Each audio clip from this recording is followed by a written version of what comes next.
For C, circulation, we need to see if your heart is pumping effectively and if we have anything that's causing circulatory compromise. So we're going to be looking at your blood pressure. We need to also probably give blood transfusions. And to do this, we need to make sure that we have what we call 2 large bore IVs if we can. Large bore IVs will flow very quickly.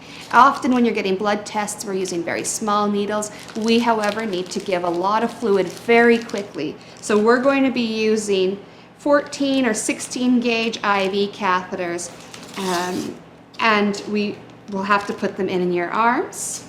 So this is a 14 gauge catheter. As you can see, it's quite large.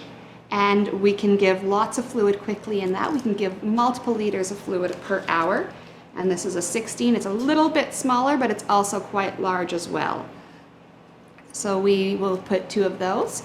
If we cannot get IVs in, we have 2 other options. We can do what's called a central line, where the doctors will pass a large catheter into a large vein, either like under your clavicle, the outside of the neck, or into your femoral veins. And this is something that we call a MAC line. It's very large as well, and the doctors will pass this into the large veins to do a central line so that we can give lots of blood products quickly.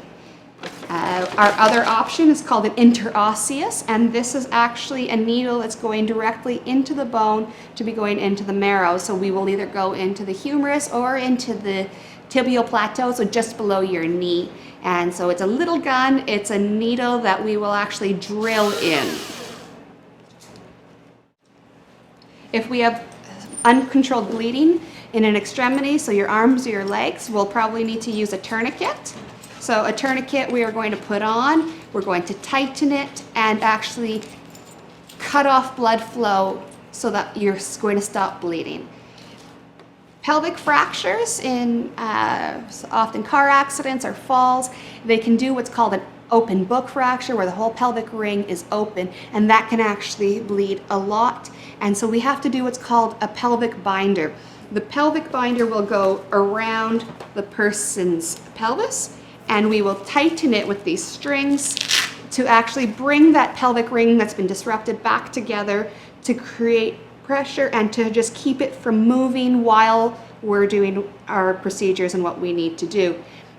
At the Montreal General Hospital, we have also one other procedure that we do when people are bleeding heavily below their diaphragm. We call it a REBOA.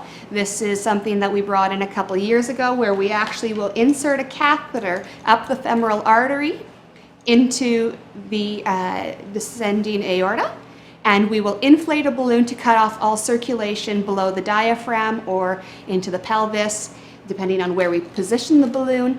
And that will give us time to get the patients to the operating room to control the bleeding at that time.